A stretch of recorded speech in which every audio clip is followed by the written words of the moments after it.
Welcome to the Easy Tech Fix It channel. And so we talked about email. We talked about how that is the number one vector for ransomware viruses of all sorts. And it's sometimes difficult to notice, the fake and the good email.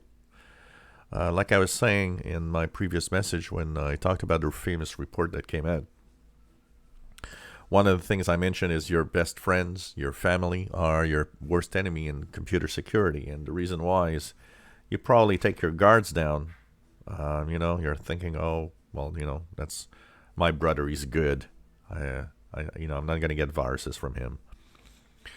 And it's far from the truth as a tech guy. I've heard that so many times from clients that I actually was fixing their PCs and cleaning up viruses or reinstalling because of malware of all sorts. And it happened very often that it came from somebody they knew. The problem is, remember one thing.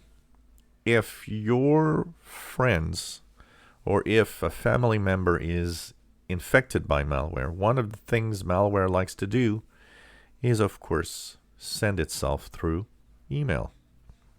So any occasion it will have to do so, it'll take it. But it can't just infect the machine by, sending an email alone. It just text. It needs to do something. So it'll have an attachment or a link. And one of the things that, of course, is not to do is not to click any links, download anything, or click any attachments. But you might say, well, my friends sometimes send me attachments. How do I know from, the fake from the truth? The emails usually look weird when they're sent by a virus. You know the style of your friends. You know the style of your best, your family members when they send you something. Be on the lookout for unusual texts. Be on the lookout for unusual phrases or catchphrases like, oh, did you see this picture of you naked, for example? That's one of the classic examples. One of the very popular examples right now is with shipping companies.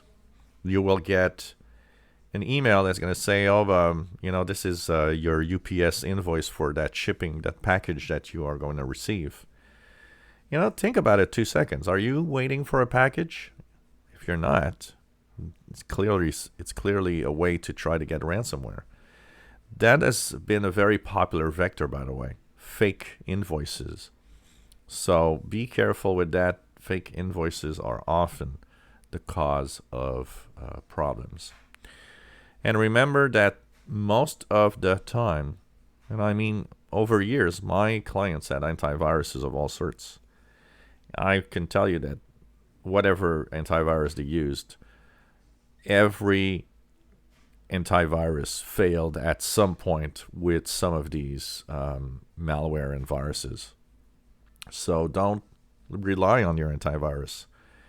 It's you. The security is always you. And like I say, just use and think about what you are getting.